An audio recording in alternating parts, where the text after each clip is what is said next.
It's the country's #1 RVing radio show, sponsored by RVTravel.com, with your host, Alan Warren, the RV Wingman. And on the RV Show USA guest line, our first timers on the show, folks that we've been following for a while on YouTube, called the Loftis Party of Six. Michael Loftis, welcome.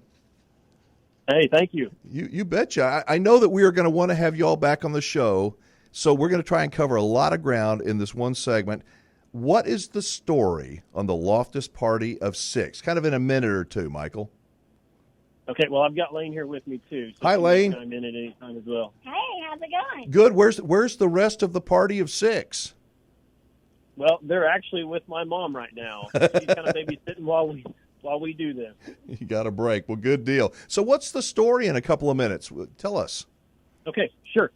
So back 2014, Elaine and I and our two oldest, Grady and Layla, went on a mission trip to Nicaragua, and that kind of birthed the whole minimalism, living simple, because kind of when you go to another country and you see how, people have hardly nothing, especially in a country like Nicaragua, we came back feeling pretty spoiled and ready to live simple.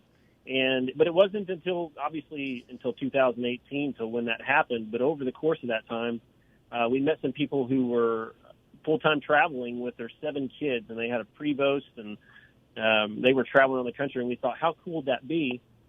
And then also we had this desire all of a sudden to homeschool and just to be together as a family more often. And then one day, Lane and I were just talking, and we just said, let's go for it. Let's just sell it all and buy an RV and travel the country. And so we did it.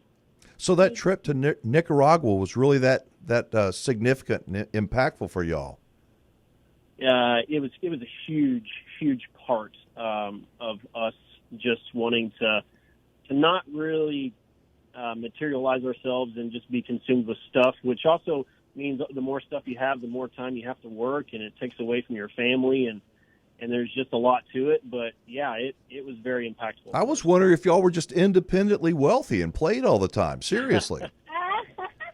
Well, we do have people wanted to know, where do we make our money? How does that work? Because we are a young family. We're in our 30s and we're able to do this. But well, I'll let Lane say, but just luckily we found a company to where we can work online, and that's kind of how that happened for us. Yeah, so being a network marketer totally opened that up for us.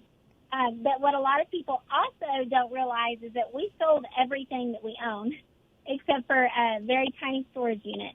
So we couldn't just take off and keep everything. We had to choose one life or the other, and there was going to be sacrifices either way.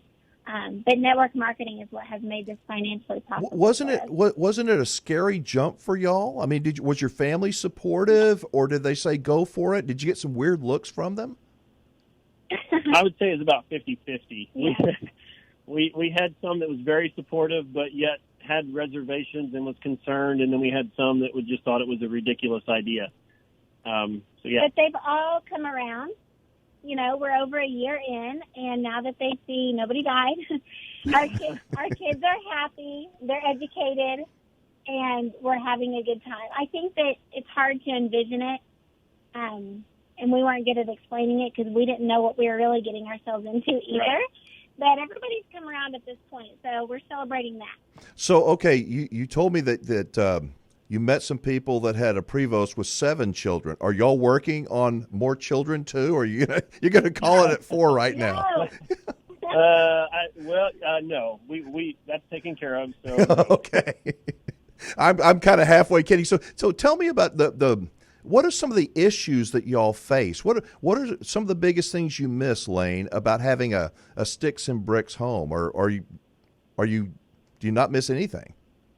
Well, about having a home, no, I really don't. I prefer this over a home because, like Michael said before, it's such low maintenance for me anyways, as far as I can have this thing cleaned in 30 minutes, and that gives me that much more time with my kids. But it is hard for me to be away from my family. We all miss our family. We're very close to them. So I would say that taught the hard part of this lifestyle. tell me about, I can see from your videos, on the Loftis Party of Six on YouTube, your children are so important to you, and you engage, you do so many things with them. Talk with me about that. Tell me their ages, because I know you've got a couple of really young ones, but you take them everywhere, it looks like.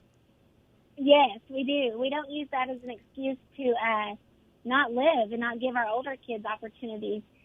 It's being a mom and being a dad is the most important thing to us. And we were told many years ago we wouldn't have any children. So I think that's why we're so consumed with our children and quality time with them. And that's a lot of the reason we did this lifestyle, is because the quality time that we were having as a family was so rushed because we didn't have much of it with work and school and all the activities. So, yeah, this lifestyle has just provided us with the time that we desired to really pour into the kids, being present in their life, not giving them presents. Now, Michael, you guys have been on the road for, I guess, just a little bit over a year. Your oldest son, can you tell a change in him and his personality? I mean, how has he adapted to living on the road? He's very adaptable, and he really loves it. Actually, recently we were talking about going home in a joking manner, to live again, to quit RVing, and he didn't want to. He really enjoys this. He loves the freedom that we have. He loves me being able to be home, with them all the time now, instead of, seeing him when I get home from work. And so he understands it way more than what the younger ones do. What kind of advice do you give to other young couples, families that look at y'all? I know you've got to be bombarded with this question about, should we do it? Should we? What advice do you give them before they make the jump? Well, I think the main thing for us and for anybody was that we were prayerfully ready. We really sought the Lord on it, and we just felt like this was a leading from God for us to do this.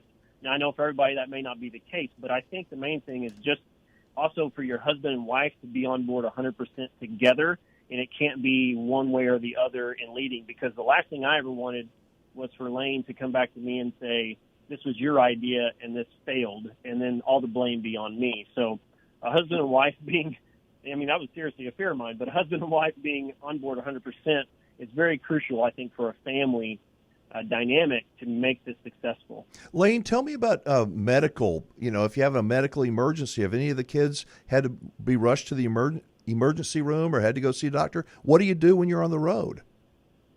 Well, that's a great question. We have not experienced that yet.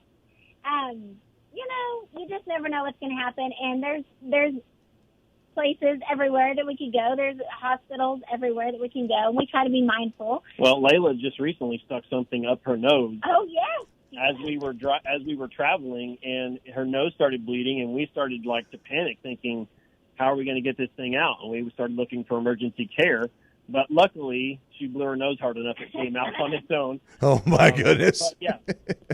All right, real quickly, tell me about your YouTube channel and how often y'all post videos, and what are y'all wanting to accomplish with your YouTube channel? Well, so we post videos 2 times a week now. Those aren't really scheduled. It's because of our family dynamic and us being active with our kids. I really just post 2 whenever I get them. When I get them ready. Sometimes I try to have those on Sundays. But the main thing is for us to just show our vlogs, our videos in our family life and what we experience, the hardships, the joyful times, the sad times, to be encouraging and inspiring to others, and to let them know that if we can do this with a family of 4 living in a Class A, family of 6. I was thinking 4 kids. But yeah, if we can do this with a family of 6 living in Class A, then anybody can do this. Well, listen, I know that we're going to want to have you all on again. We've got less than a minute to go. Please tell us that we can connect and catch up with the Loftis Party of 6 in the near future. Yeah, absolutely. We would love that. All right, what's the best way for people to connect with y'all? Well, they can find us on Facebook at Loftis Party of 6, or on Instagram at Loftis Party of 6, and, of course, our YouTube channel at Loftis Party of 6. All right, well, thank you all very much. We appreciate it. Best of luck. Stay safe, and we'll talk again soon. Thank you. All right, adios. That's the Loftis Party of 6, everybody. I encourage you to check them out on YouTube. Great people. I'll be right back.